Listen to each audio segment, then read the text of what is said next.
ক্ষমতায় যারা থাকে, ক্ষমতার মোহে চতুর্দিকে অন্ধকার দেখে, মনে করে আমার পতন আর হবে না।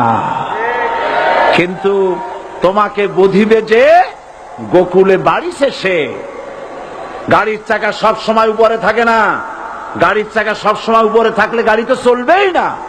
গাড়ির চাকা ঘোরে বলেই তো গাড়ি চলে। সুতরাং এই উপরে তোমার চাকা উপরে এখন আছে বলে, তোমার দলের চাকা উপরে আছে বলে যারা মানুষের উপরে জুলুম করছো, আলেমদেরকে ধরতেছো, মুসল্লিদেরকে ধরে ধরে জেলে ঢুকাচ্ছ, সময় আসবে এমন ইন্দুরের গর্ত অপমানা পালাবার জন্য।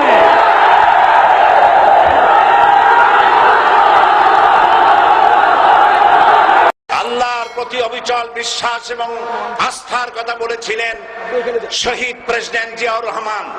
সেটাকে মুছে ফেলে দিয়ে উনি সেখানে এমন এক আইন মন্ত্রী দিয়েছেন, আমি বলি আমার ভাষায়, সরকারকে ভূতে ধরেছে। ভূতের পা নাকি থাকে পেছনের দিকে, সামনে যত এগোতে চায় তত পেছনে চলে যায়। সরকারে কিসে ধরেছে? ভূতে ধরছে। সরকারের মাথার উপরে চেপেছে বামপন্থীরা। बर्बाद गुलिस्तान के लिए एक ही उल्लू काफी है। गुलिस्तान की हर शाख पे उल्लू बैठे हैं, फिर अंजाम गुलिस्तान क्या होगा? ফুল বাগানের ধ্বংস করার জন্য একটা হুতুম পেঁচা যথেষ্ট, কিন্তু হুতুম পেঁচা বসে গেছে প্রত্যেক ডালে ডালে। ফুল বাগানের অবস্থা কি হবে আল্লাহই জানে। শিক্ষা ব্যবস্থায় তিন নাস্তিক বসা। আইন যাকে দেওয়া হয়েছে তিনি আইনের চেয়ারে বসে সব বেআইনি কথা বলতেছেন। তিনি বলতেছেন ধর্ম ভিত্তিক রাজনীতি চলবে না।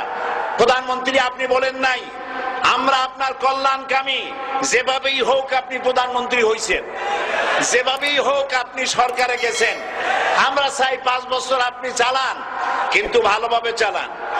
যাদেরকে বসাইছেন এই লোকগুলির একটু চেনেন।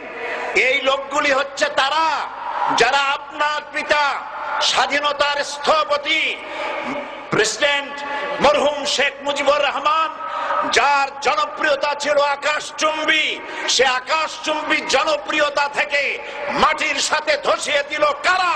তাদেরকে আপনি মন্ত্রী বানিয়েছেন।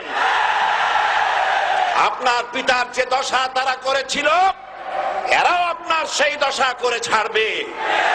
তার প্রমাণ হচ্ছে মন্ত্রী বলছে ধর্মনিরপেক্ষ ধর্মভিত্তিক রাজনীতি চলবে না। আপনি বলেন নাই, উনি বলেছেন।